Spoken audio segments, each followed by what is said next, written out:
but also with the candidates, because it's life-changing when you can help somebody who's making $12 an hour make $50,000 a year.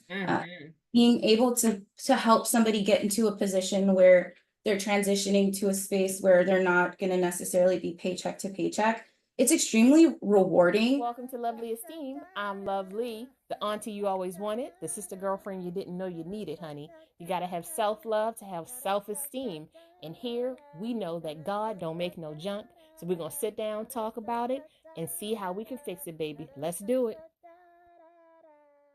Hey guys, this is Lovely with Lovely Esteem, and welcome back to the Healing Through Conversations podcast. I appreciate you being here, and today I have a wonderful guest. I met her through Entreprenista, and we're all on this entrepreneur healing journey, trying to do 4 or 5, 12 things at the same time. And I feel like we connect so well over not only knowing what teenagers feel like, but understanding that throughout our days, even as business owners, we have to incorporate our families and we have to think about other families that we are helping to lead. So thank you to the podcast, Miss Nicole Phommanorat. Phommanorat. You're close. Thank you so much for being on the podcast, and introduce us to yourself. Hi, I'm Nicole Phommanorat. I'm currently in Dallas, Texas. I am a mom of technically 6. I have 2 of my own little ones. I've got a 3-year-old and a 5-year-old. And then my husband and I have 4 other daughters that we have either through his first marriage or the 2 that we adopted in 2021. We adopted them. So teenager wise, I've got a 13-year-old, a 14-year-old, a 15-year-old, and a soon to be 18-year-old on the 8th. So big full house, all girls. I like to say that I have my own sorority. Even our dogs are girls. It's hilarious. My husband, poor guy. Beside that, I am a former director of talent acquisition in the restaurant and then food manufacturing space. I started my own business in 2023 in August when I was laid off for the 3rd time in 5 years. And since then, I've been in the human resources space, helping smaller businesses with not only their talent acquisition and recruiting, but also the talent management and then human resources space. So helping document SOPs and things like that. So that's been really fun last year. And then just being a mom and trying to make sure that, everything's going well with the kids. So that's about it. That's not about it, baby. That's a full life right there. Yes, it is. It is. Like in all girls, I just say you have a powerful house. Now, your husband may feel like the power, he doesn't have any power, but it's okay. He loves it. I'm sure he loves it. Yeah, he wanted to be a ladies' man his whole life, and he got what he wished for. So, yes, absolutely. And I love that you have a bulldog. I love it. So let's talk about work-life balance. How do you do that with such a large family? And how are you doing? I'm always checking in with the ladies. How are you doing? I'm doing really well. Since I left my W-2 9-to-5 position last August, I feel like my life's been really stress-free, as weird as it sounds. Being that you own your own business, I mean, being an entrepreneur and not necessarily having a steady income all the time seems stressful, but it's been a really great ride for me. I think mentally, I'm in a better space than I was a year ago or even 2 years ago. So it's been a really great year for me to heal. And then as far as work-life balance goes, we just live by a calendar. We're big with communication in my household. We've got a big calendar on our fridge and we write down all of our dates that we need to do things. And my husband and I divide and conquer when it comes to pickups and drop-offs and things like that. We've got a great support system with my husband's parents. They're absolutely wonderful. Some people will say they can't stand their mother-in-law. I have the world's best mother-in-law, and she is absolutely like God sent. Like she's just a wonderful person. So with her help, we figure it out and we make it happen. I love it. I love it. And when we are talking about, the reason why I ask about work-life balance is because I know what that feels like. I know what it feels like to want to split yourself into like three people, because you want time for yourself, and then you want time to create this new business that you have, and you want to make sure that it's doing great, but you want to still be able to be a part of all the first things with your kids. You don't want secondhand conversations, even though I will say that FaceTime has made life so much better for me. I'll talk for myself. I'm one of those people, I'm like, just if you can video it to me so I feel like I was there, I feel like I did something great. We're not there yet. We're probably going to be getting there as they start to leave the house, but for now, we're pretty much having to be in person. But I see that in my future for sure. Yeah, I'm just letting you know, it's a great thing. All of my kids now are in their 20s. They're 20, they'll be 22, 27, and 24.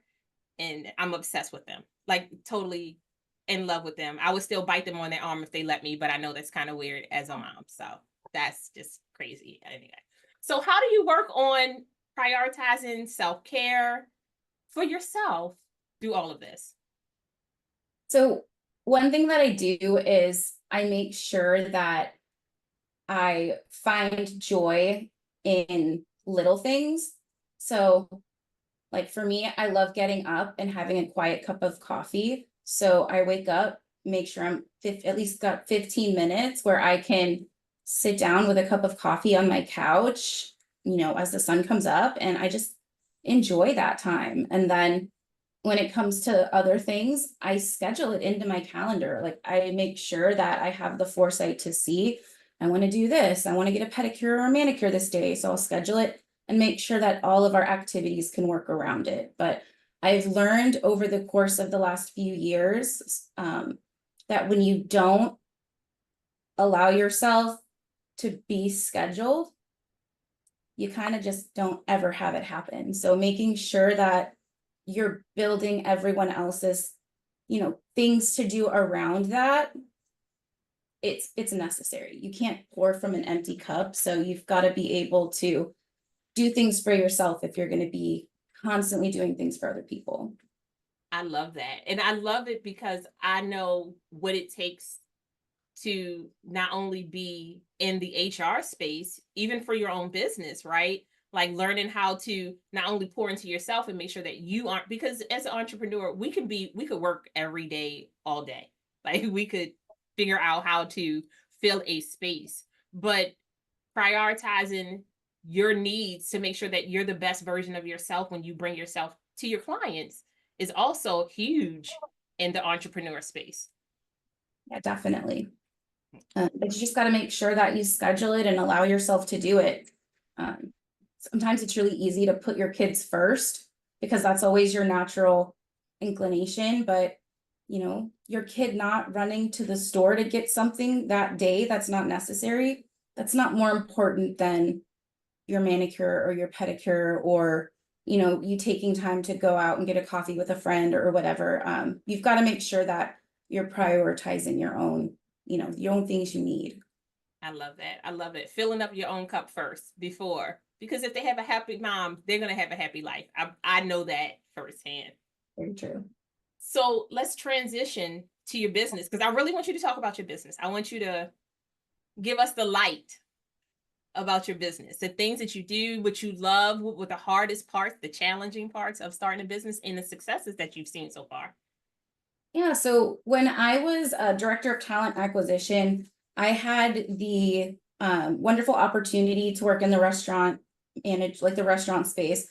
I was able to open or support the opening of over 200 new restaurant openings. So staffing all of those, it's anywhere from 50 to 120 team members per unit, just depending on what type of establishment it is. On top of that, I've supported thousands of businesses across the country and making sure that they've got people that are able to take care of guests, in all 50 states. And throughout that journey of not only doing that, but then doing the corporate side, so finding the finance people, the marketing people, the tech, the IT people, I realized that my heart was really in a place where I was helping people learn to be self-sufficient and do it on their own, but also with the candidates, because it's life-changing when you can help somebody who's making $12 an hour make $50,000 a year. Being able to help somebody get into a position where they're transitioning to a space where they're not going to necessarily be paycheck to paycheck. It's extremely rewarding, and as selfish as it sounds, I just kind of thrived off of it. Like being able to provide those opportunities to people, it's just gets me like, it just gets me all giddy and happy. And it's like just what I love to do. And even more so than that, being able to help underrepresented people do that. Like being able to be that person in the hiring manager's ear that says, hey, let's take a look at this person. Would normally look at this person, but let's take a look at this person because they've got this skill or that skill. Being able to set people like that up who maybe wouldn't normally have a chance to be considered because of conscious or unconscious bias has really been something that's been important to me my whole career. So naturally, I think through that, love and passion, I kind of wormed my way into DE&I, where I was helping with diversity, equity, inclusion efforts and things like that. So when I started my own business, I was like, okay, well, what can I do to make money? Because I don't want to go back to corporate. I started recruiting, and I was getting back in touch with candidates again, and I was really successful. But then I was having smaller businesses reach out to me, or I was running into people who owned businesses in my daily life, and they were telling me, I can't find people, I'm trying to hire people, I can't do this and that for my business because, I'm, behind the register doing that because I can't find people to work my hourly positions. They're not able to grow their business because they're stuck in this position of serving their guest instead of growing their business, managing their business, scaling their business. And I didn't feel comfortable saying, hey, I can help you, but here's a $25,000 invoice for that help. It's not something that somebody who owns a restaurant or a cafe or a small retail business can't just fork that kind of money over. And I was like, how can I make it something that's able to help a lot of different people, but still be affordable and still be something that, I can survive doing because I can't necessarily do everything for free. Even though I would love to be able to be in that position of just independently wealthy and just like doing I would love that. I'm But with you. I'm not there yet. So what I did was I mapped out a process that I've been doing really the last 12, 14 years. And I figured out a way to make it scalable. So I can offer somebody like 6 months of support to teach them how to self-sufficiently staff their restaurants or their small businesses. It doesn't have to be a restaurant. This will transition really into any business that has hourly employees or people who have skilled employees doing something. So maybe you own a heating and air company and you need technicians that can work on refrigeration systems. This would help somebody in that position. Okay. But what it is it's a program where I work with you for 8 weeks to teach you all the recruiting things that you don't know about, all those opportunities that you're missing out on that are free or low cost or less money than a posting on Indeed or I don't know, ZipRecruiter or wherever you're posting. And then the next chunk of that 6 months, I'm supporting you in Zoom calls, in emails, and on the phone, helping you check your work and discuss what you're going through in order for you to be self-sufficient. So a lot of times people don't think when you're a business owner, you're not just the boss, you're not just the founder and the CEO, you're the marketing person, you're HR, you're the janitor, you're everything, you're everything. The guy on the highway spinning the sign, like that's you. For real. You do all of that. And for a lot of people who aren't somebody who's been in like my shoes, for example, there's a skills gap between knowing how to find people to work for you and hiring them. Mm-hmm. So I figured out if I were able to get this program out, I can fill that skills gap in about 8 weeks and then provide that support to make sure that they're sure of their systems, they're able to check their work, they're able to test things. Because a lot of what happens in the job market, it changes a lot, and you have to understand how to pivot. And Mm-hmm. the way that we normally learn how to pivot is through trial and error, and we just kind of figure it out. And if we don't figure it out, we get left behind until we figure it out. So I wanted to make sure I was able to provide that support in a way that was cost effective. So business owners can eventually, I don't want to say not need me, but be able to do it on their own. So that's what I'm doing right now, in addition to some direct placement recruitment work and helping companies kind of on an ad hoc basis on different projects and things like that. But I'm super excited. I'm going to be also launching a book by the end of the year that will coincide with that program. Hoping it'll be about a three book series on, retention and then leadership development as well. And yeah, that's what I've been doing, and it's been really fun, and I love it. Like every day I wake up and I don't feel like I'm working.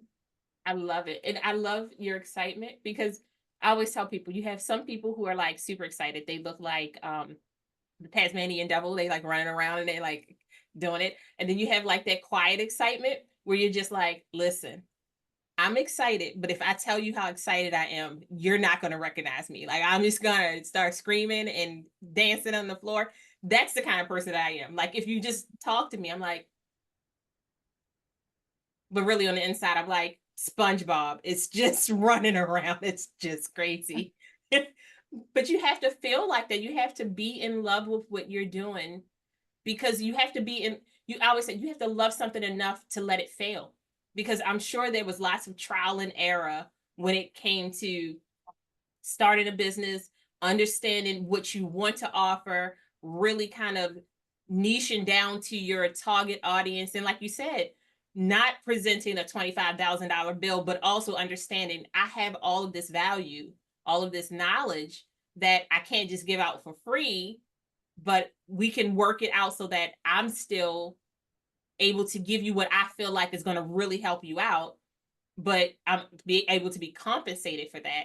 And I love your part about DEI. And I just need people to understand we're not just DEI doesn't mean black or white. It means it could be a disabled person. It could be a person of color. It could be, a person in the LGBTQ community. It's not just black and white. So like when you're helping all of these different candidates out, you're really giving them a chance to shine and to show their best selves. Definitely. And I think that when people are hiring managers, they always have this idea that I know what's going to work for my business, or I know what's going to work for my department because it's my department and I've run it and it's been successful. But the thing is when you think like that, I don't want to say most of the time, but a lot of the time you're trying to replicate something. And when you try to replicate it, you're trying to remake the thing you had. And if the thing you had was the thing you're always going to have, then there's not going to be any diversity in that. And actually worked with a client last spring that it was almost like the perfect case of what happens when you don't consider DE&I in the long term, because they had this amazingly successful business where they were able to make tons of money. They had private jets. They had all this awesome stuff. They were, very successful. Everyone was bonusing. And now they're in a place where they're not meeting standards of America today and what Americans want today, because they're all still the same people who were there and helping them be successful in the 80s and the 90s. And in the 80s and the 90s, if you go back and you watch some of the movies from the 80s and 90s, like you'll be shocked at like what's said and what happened and all of that stuff. So Yeah, yeah, yeah. it's just it's this idea that they all look the same, they're all the same, they're all 18-year plus employees there, and they can't figure out why they're not getting business anymore. And it's because they don't know how to build a product that's geared towards the the couple that's, two gay people that have children and they're looking for, I don't know, a minivan or something, or they don't understand how to build a product that, somebody is going to want that's not a middle-aged white man. And that's something that's big today. Like, we want people to feel included. And the farther you get away from the baby boomer generation, the more accepting and the more people want to celebrate differences instead of keep them separate. And they just can't compete anymore because we've turned that corner and they're trying their best to figure out how to get there, but they can't fast enough and they're struggling right now. So if it doesn't happen today and it doesn't happen tomorrow, 10 years from now, if your business isn't thinking about it, you're not setting your business up for long-term success. I love that. And I love the point of just not always assigning a hypothetical to a generation, but understanding that you can be a boomer, but if you're open, are you listening to your grandkids? Are you trying to stay connected to the world? Or are you isolating yourself? Because Gen X, millennials, Gen Z, if you don't open yourself up to the possibility that, yes, there's all of this knowledge from the older community, but the amount of knowledge that is coming out from the younger community and how fast it's coming out and how fast the world is changing. I mean, I change my wigs a lot and I still feel like I'm not catching up. It's the way I feel in life. I totally understand that. Yesterday, I had a really eye-opening moment. One of my daughters, I swear, she's like a musical prodigy. She plays piano, trombone, euphonium, baritone, cello, and recently she decided, I want to learn how to play the saxophone. She never played the saxophone in her entire life. So last week, was it Tuesday or Wednesday? Wednesday, we picked up a saxophone for her and we're renting it. And I told her, I'm only going to pick this up for you if you can play me Careless Whisper. Stop Because playing. I was just listening to Wham the other day. Shout out to Wham. It's my jam. Anyway, go ahead. well, the funny thing is her band director actually banned Careless Whisper in her class because everybody was playing it and she couldn't take it anymore. So it's always been this like kind of like this joke about how band kids love Careless Whisper. So I told her the only way I was going to buy her a saxophone is if she could play me Careless Whisper within the first 6 months of having it. So we had scheduled her first lesson on Thursday. We ended up having to cancel it because her instructor had something that he had to do last minute. And then yesterday, I'm, getting stuff done in the yard and getting my yard watered because it's like 5,000 degrees here and everything's burning if you don't water it. And she comes out and she goes, hey, listen to this. And she played me Careless Whisper, like a chunk of the song. Not bad. And I heard her outside, like playing, or out in the house she was playing. And when she came out and played it, I'm like, that was really good. Like, where did you learn to do that from? She's like, oh, I just looked it up on YouTube.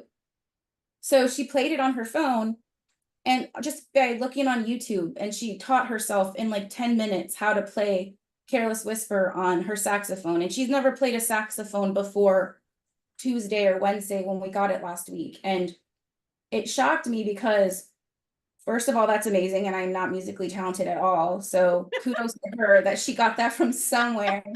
But also, like, if you have the ability to learn like that, what is it going to look like in the workplace when she's somebody that's looking for a job? I mean, kids are teaching themselves how to code. They're Mm. teaching themselves how to hack into all sorts of stuff.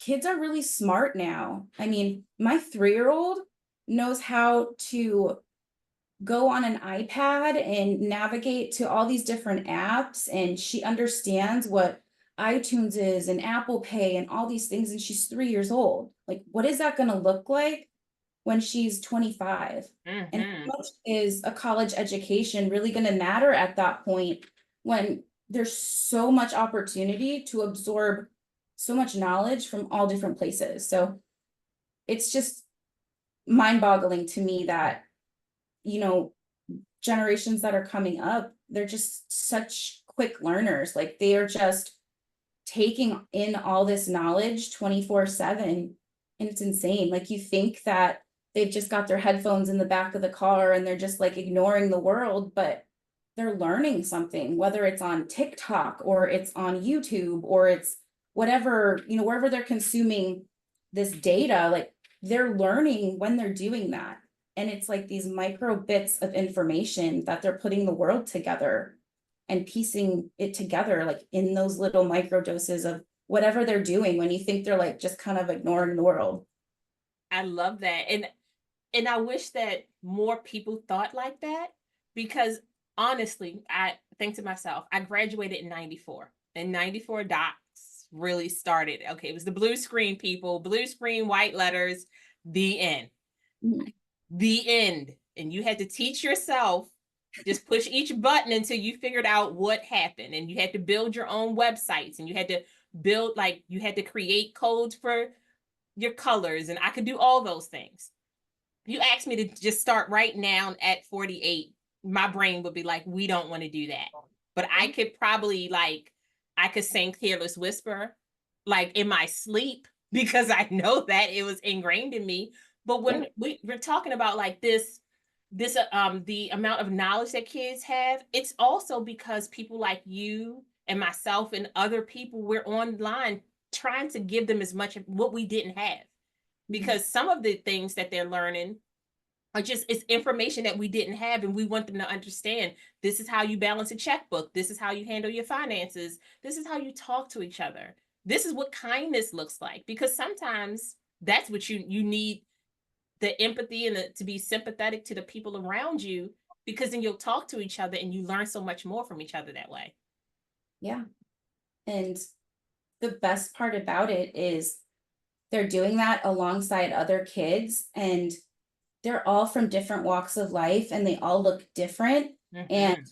it doesn't matter what they look like or where they came from. Um, just my musical prodigy's best friend is, one of them's from Nigeria, the other one's Indian, and she's got, one from Brazil that is her friend in on the drum line, and she's got all of these just wonderful kids around her, and they all just share their experiences all the time. And it's awesome because they understand that, like, Ife's parents don't feel comfortable with her going to the mall because, in Nigerian culture, like, they're not very trusting of, people outside their family doing this or that with them. Like, they're understanding culturally, like, why they aren't able to do certain things. It's not just like, oh, her parents are lame because, she doesn't let us go to the movies, without a parent or whatever. Like, they're understanding the deeper reasons why their parents are making the decisions that they're making, and they're understanding about it, which to me is amazing, because it's hard to teach adults to be understanding of stuff like that, and they're just doing it on their own. I love that. And you're so right. And I think that the things that we always try to make different, right? Music is a bridge. It is music and food. Oh Those yeah. two things will bridge the gap. One, I'm a foodie, so because if you tell me I can have Nigerian food and South Asian food and Brazilian food, I'm showing up, is what I'm telling you. Me too. But having that space to be comfortable, and for the parents, you being as open as you are to understanding that all of these cultures are going to shape my child and help her become this very open and culturally sensitive and culturally competent person, but she also gets to bring that into the house and teach everybody else. She gets to talk to everybody else, and we all connect to each other. We all touch each other every day with the words that we talk about or the stories that we have. So I kudos to you, mom, for having such a foresight to like really create that open environment where your kids aren't like, well, I can't talk to you, because sometimes it's even in your culture, you're like, I'm not talking to you. Like, it's like being open enough to say, hey, how are you? Okay, we're friends now. Yeah, definitely. I know one thing that I've tried to teach my kids from when they were young is when somebody's mean to you or they're not kind, usually that's coming from a place of hurt. The phrase I always use is hurt people hurt people. Yes, absolutely. You never know what's going on in their home. So it's always best to show people grace and, you know, not meet that animosity or that anger with more animosity and anger. And just try to be as kind as possible. So I think that's also helped them through a variety of different lenses as well. And hopefully other parents are doing that too. And it'll hopefully the world will get better because of that. I feel like, with kids like yours, and, I always used to tell people my big thing was I wanted my kids to be able to go to any restaurant and eat. That was a big thing for me. I never wanted to go somewhere and be like, ew, because that's rude. I mean, and yes, sometimes you do see stuff that you don't want. You're like, but I'm like, whisper that to me. So as your parent, I can say, oh, well, maybe we can try this thing. But we went to every restaurant, like, just try it. Just try it and get culturally comfortable with not having to be around people who look like you all the time or people who talk like you all the time, so that you have this understanding that the world is so much bigger than the house that you live in or even the school that you go to. And I'm sure that helps you with your recruiting and how you're able to train.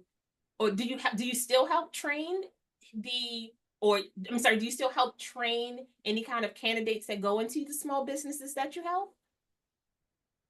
I am somebody who offers free advice. So if I see something on your resume that's potentially hurting you as a candidate, I'll say something. Or if, somebody says, I'm worried I'm not going to get this job because I'm too old or I'm too this or I'm too that, I try to help them navigate through that as much as possible. I'm not directly working with candidates in like a coaching sense, but I am working kind of with the hiring managers on a coaching basis to make sure that they're understanding what each person can bring to the table and add to their team. So when I have any sort of intake for a position, I want to know what the dynamics of your team is and what is it like working there and what is it that you're looking for? Like what types of people are going to be not a culture fit, but a culture add. Like anybody that you add to your team should make you better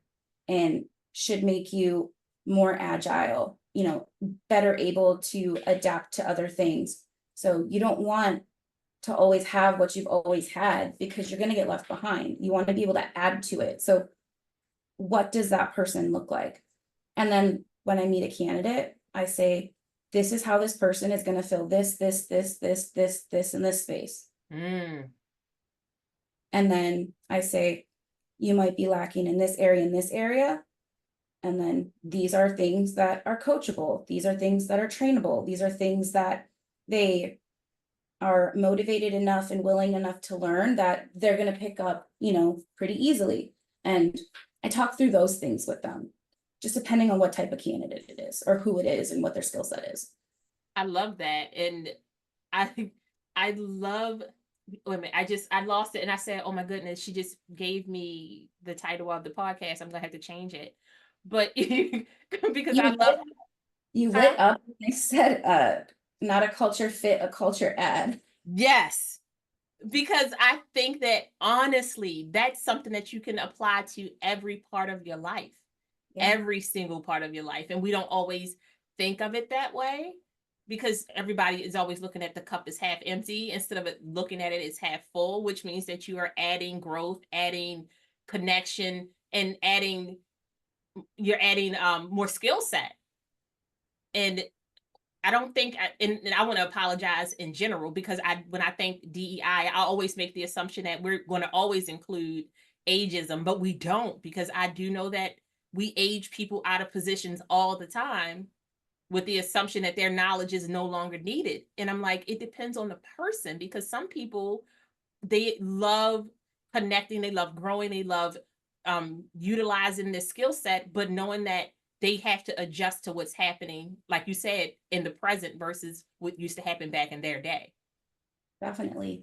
And one thing with ageism that I think is kind of unseen is the fact that when you are hitting that 45, 50, 55 year mark in your life, you're pretty seasoned. I mean, if you're somebody who's motivated and was a great worker and, you know, did well in their career, you're probably a director or a senior manager or a vice president of something. Like, you're somebody who has climbed the ladder and you've been in these higher up positions.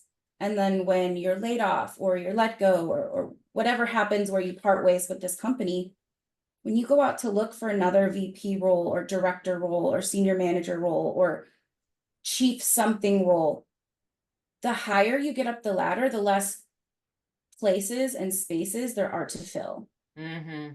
And your competition gets greater. Mm. Not only are you competing with people in your age group, but you're also competing with that super agile early 30s, late 20s person who can, watch a YouTube video and learn how to do all this stuff in like 5 minutes.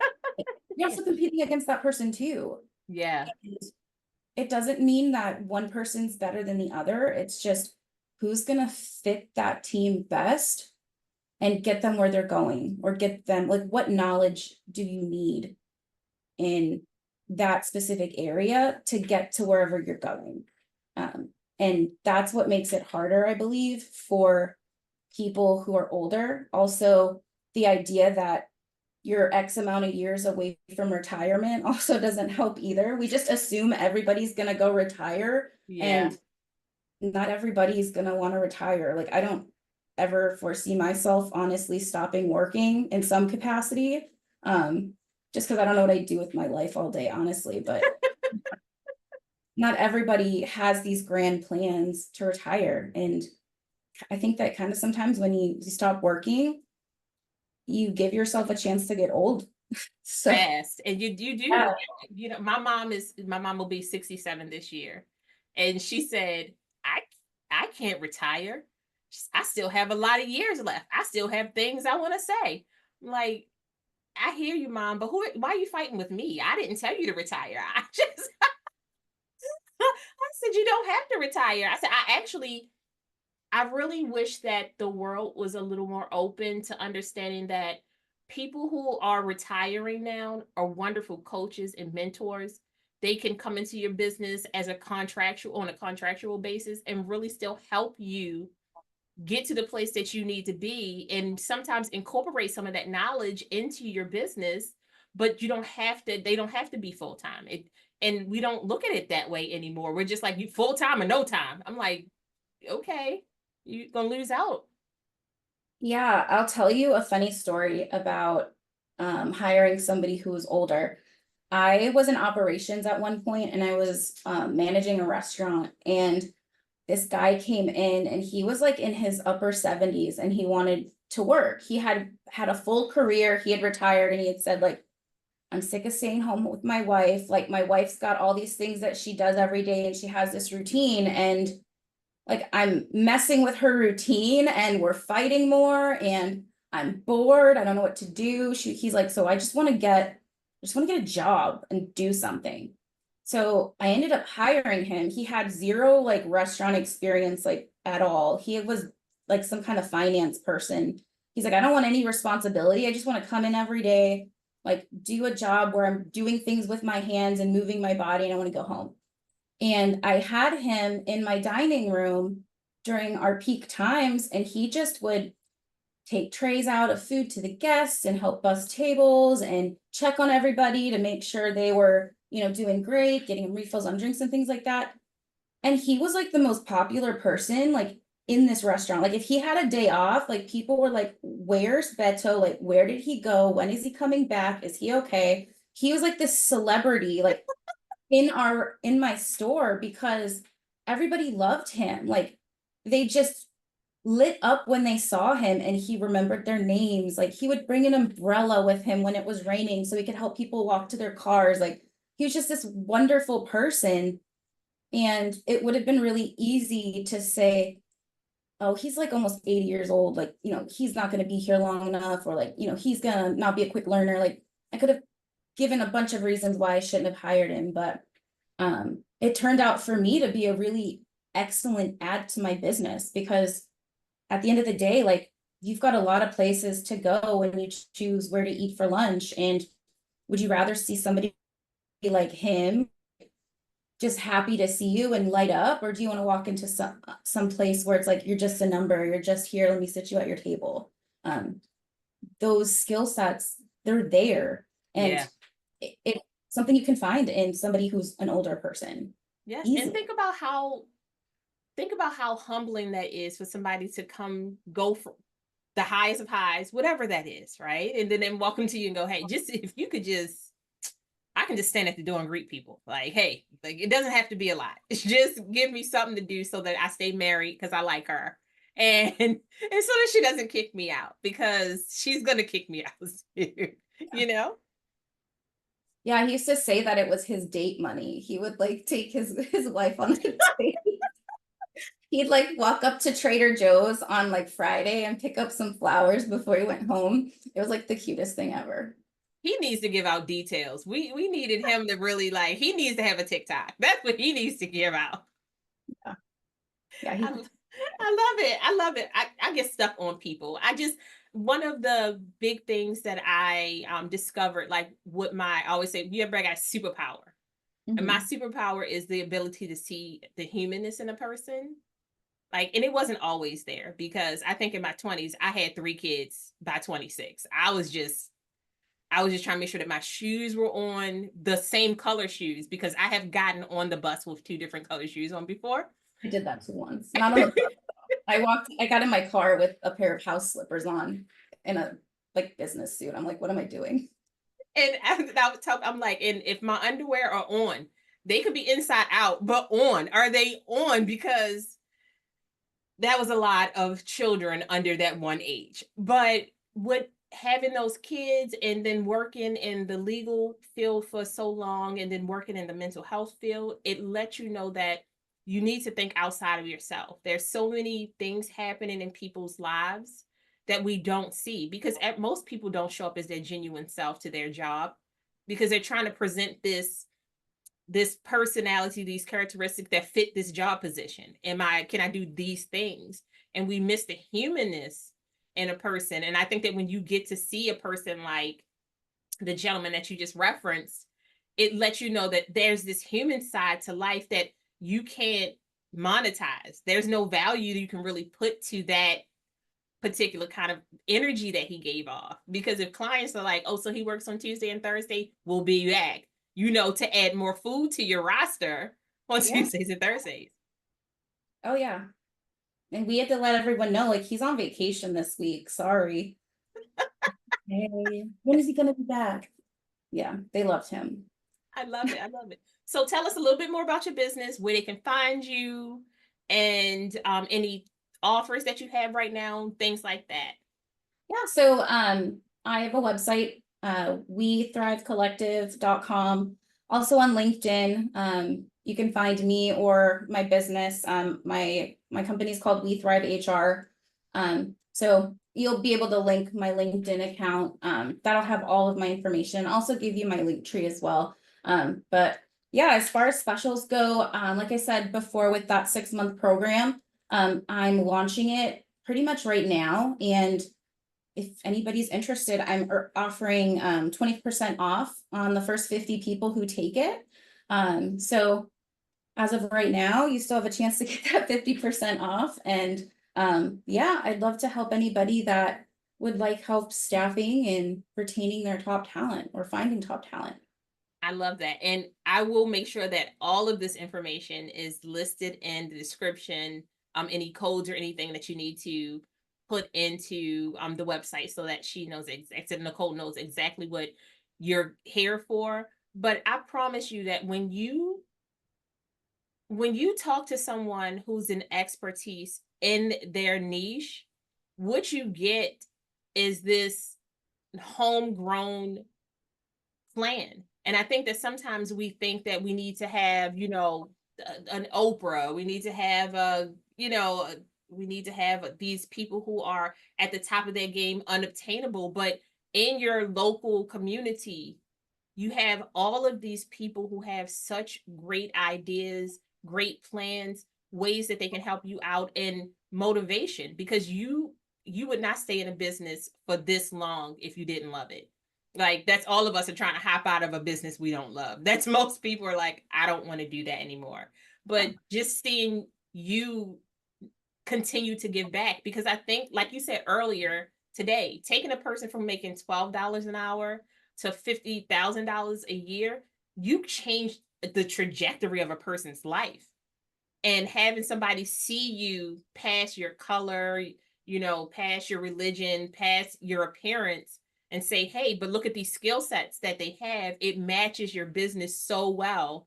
You may want to take a deeper dive into this person and see if it works out. If it doesn't work out, no harm, no foul. But if you miss this person, they could really increase your revenue, and also increase the skill set that somebody else inside the business has. So I love that that's what you're trying to pull together and do for companies.